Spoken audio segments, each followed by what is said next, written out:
안녕하세요. 에드먼튼 한인감리교회 최대훈 목사입니다. 베드로를 통해 역사하시는 성령님이 지금 우리와 함께 하심을 경험하는 한 주 되셨는지요? 오늘은 성령 강림후 제3주 주일입니다.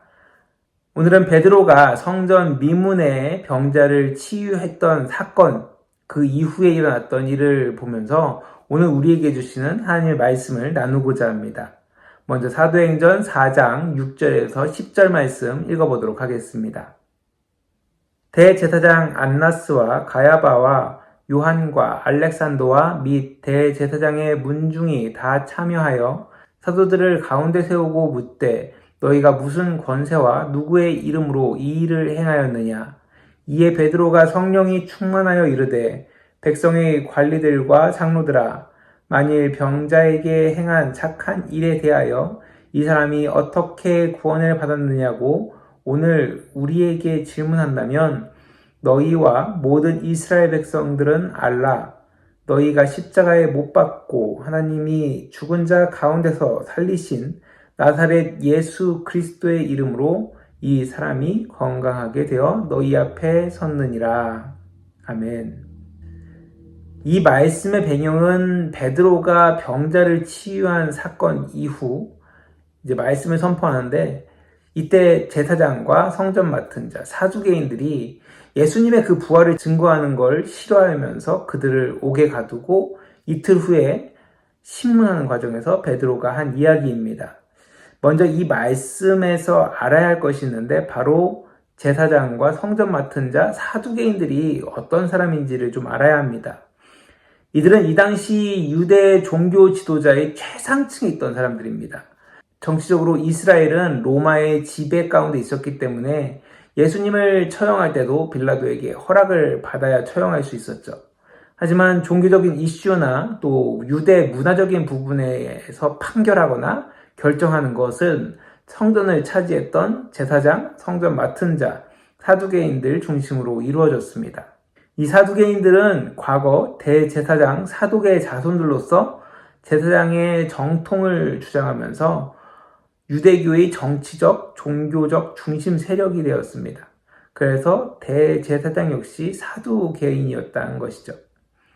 그 당시 서민들 사이에서 율법 교사로 있었던 바리새인들은 말씀과 율법을 중심으로 생활하였기 때문에 권력을 의지하지 않았습니다. 하지만 사두개인들은 앞서 이야기한 대로 유대교 정치의 그 최고 위치에 있다 보니까 자신들의 그 권력을 유지하기 위해 로마의 권력에 의지하였습니다. 사복음서에서 예수님과 논쟁하는 사두개인들을 설명할 때 부활이 없다고 말하는 사두개인들이라고 이야기하죠. 그도 그럴 것이 사두개인들은 오랜 세월 동안 유대교의 그 권력을 잡고 있다 보니까 현세의 삶을 중시하게 되었습니다. 그래서 사후세계보다 자신들이 권력을 잡고 있는 이 현실을 더 중요하게 생각했던 것이죠. 자연스럽게 부활이나 사후세계를 인정하지 않게 됐던 것입니다. 이러한 사두개인들과 제사장의 모습을 보면 현대인들과 비슷하다라는 것을 알 수 있습니다. 현대인들, 눈에 보이는 것, 지금 내가 누리고 사용하는 것에 치중하다 보니까 죽음 이후에 대한 인식이 점점 희미해지고 있습니다. 지금 내가 쓰고 누리는 것이 중요하지 죽으면 무슨 소용이냐라고 이야기하기도 합니다. 또 죽어봐야 이후 세계가 어떤지 알지 않겠냐라고 이야기하기도 하죠. 그러다 보니까 죽음 이후에 대한 믿음이나 소망이 거의 없는 것을 볼 수 있습니다. 사실 인간에게 죽음 이후의 세계에 대해 자세하게 말해 줄 수 있는 사람 아무도 없습니다. 대부분 죽은 이후 다시 살아난 사람이 자신의 경험에 대해서 말해주지 못하기 때문이죠. 가끔씩 잠시 죽었다가 살아난 사람들이 있긴 하지만 그 사람들의 이야기를 들어보면은 서로 다른 이야기들, 또 종교적인 배경이라든가 자신들의 삶의 배경에서 나오는 그런 이야기들을 많이 하다 보니까 어떤 것이 진실인지 모릅니다.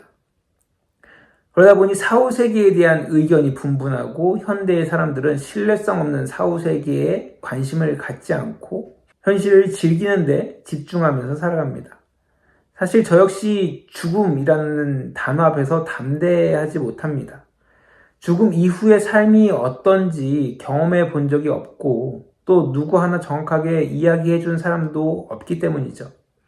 하지만 죽음에 대해 담대할 수 있는 이유를 확실히 깨달은 적이 있었는데 전에 전도 폭발을 하면서 어떤 집사님이 이런 질문을 하셨습니다.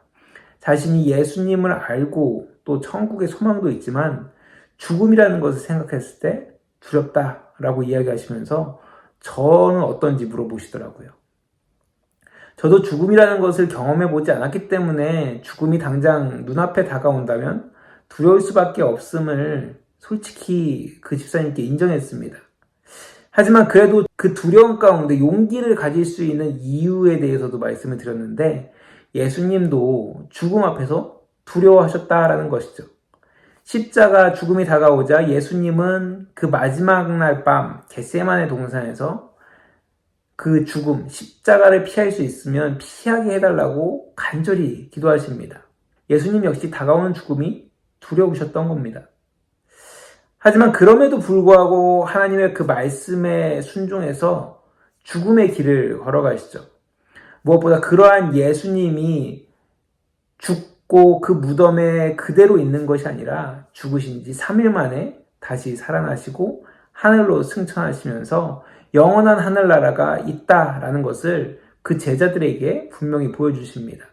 이 말씀을 질문하신 집사님께 이야기 드리면서 다시 한번 저의 모습도 되돌아보게 됐습니다. 저는 아직도 죽음이 저희 문 앞에 다가온다면 두려울 것입니다. 하지만 예수님을 믿고 하나님을 믿기에 그 두려움 가운데 담대히 죽음 앞에 나아갈 수 있을 것 같습니다. 이러한 모습, 저뿐만이 아니라 그리스도인들이 세상 가운데 살아가면서 가져야 할 모습이라고 저는 생각합니다. 그리고 이러한 믿음은 말씀을 읽고 묵상하면서 더욱더 확실해져 갈 수 있다는 거죠. 오늘 본문의 베드로의 모습을 보면서 저는 저의 믿음을 더욱 확신하게 됐습니다. 성령님이 임하신 이후 베드로는 확신 가운데 최고 권력자들의 위협 앞에서도 예수 그리스도의 복음을 담대히 전하는 모습을 보입니다. 이러한 모습을 보면 현대를 살아가는 우리가 어떻게 살아가야 되는지, 우리 그리스도인들이 어떻게 이 시대를 살아가야 되는지 분명히 알 수 있다라는 겁니다. 점점 세상의 것에 치우쳐 영의 삶을 깨닫지 못하는 세상 가운데 우리는 어떻게 행해야 하는가? 우선 8절의 말씀을 보면 분명히 알 수 있습니다.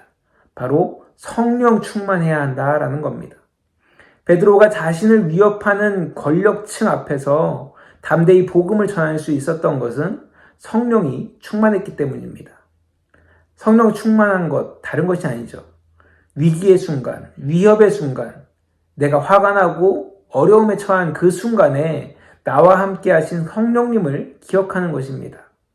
그래서 그 순간 당황하는 것이 아니라 화내고 분노하는 것이 아니라 하나님의 음성을 듣고 하나님께서 어떻게 행하라고 하시는지, 어떻게 행하기를 원하시는지를 깨닫고 행동하는 것입니다. 물론 그것이 쉽진 않습니다. 순간적으로 다가오는 위협, 또 분노 가운데 성령님을 생각하기는 어렵습니다. 하지만 계속해서 노력하고 내 모습을, 내 생각을 조금씩 변화시켜 간다면은 위기 가운데서도 성령님을 의지하는 우리의 모습이 나타날 것입니다. 우리와 함께 하시는 성령님을 믿고 의지하면서 어렵고 힘든 상황에서 나와 함께 하시는 성령님께 물으면서 행동할 수 있는 저와 여러분들 되시기 바랍니다. 마지막으로 한 가지만 더 말씀드리자면은 우리가 알고 있는 이 복음을 다른 사람한테 이야기할 수 있어야 한다라는 겁니다.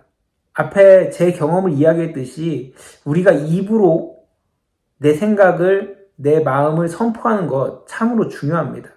내가 생각하는 것을 상대방에게 말한다는 것은 큰 의미가 있습니다. 그것을 말하기 위해서 논리적으로 생각해야 되고 또 자신의 생각을 검증하게 된다는 것이죠. 무엇보다 복음을 다른 사람한테 이야기한다는 것, 우리 마음 가운데 확신이 있기 때문에 그 이야기를 할 수 있다라는 겁니다. 그렇게 나의 믿음을 상대방한테 이야기하면서 또 내가 가진 믿음을 더욱더 확신하게 되는 것이죠. 이제 더 이상 두려워하지 말고 담대히 내 안에 있는 예수 그리스도의 복음을 다른 사람들한테 이야기해 보시기 바랍니다. 처음에는 믿는 사람들과 이야기하는 것이 중요합니다. 믿는 사람들끼리 서로 이야기하면서 공감하고, 그것이 나에게도 적용되고, 저 사람에게도 적용되고, 저 사람도 그런 경험을 했고, 나도 그런 경험을 했는데, 라고 하면서 마음의 확신을 갖게 되는 것이 중요하다는 것이죠. 그리고 나서 그 마음의 확신을 가지고, 아직 예수 그리스도를 모르는 사람들에게, 영의 세계를 모르는 사람들에게, 정말로 영혼에 대한 삶에 대해서 알려주면서 나아가야 한다는 것입니다. 우리가 그렇게 말할 때 우리와 함께 하시는 성령님은 우리에게 말할 것을 가르쳐 주시고 또 우리가 어떻게 행해야 될지를 가르쳐 주실 거라는 겁니다.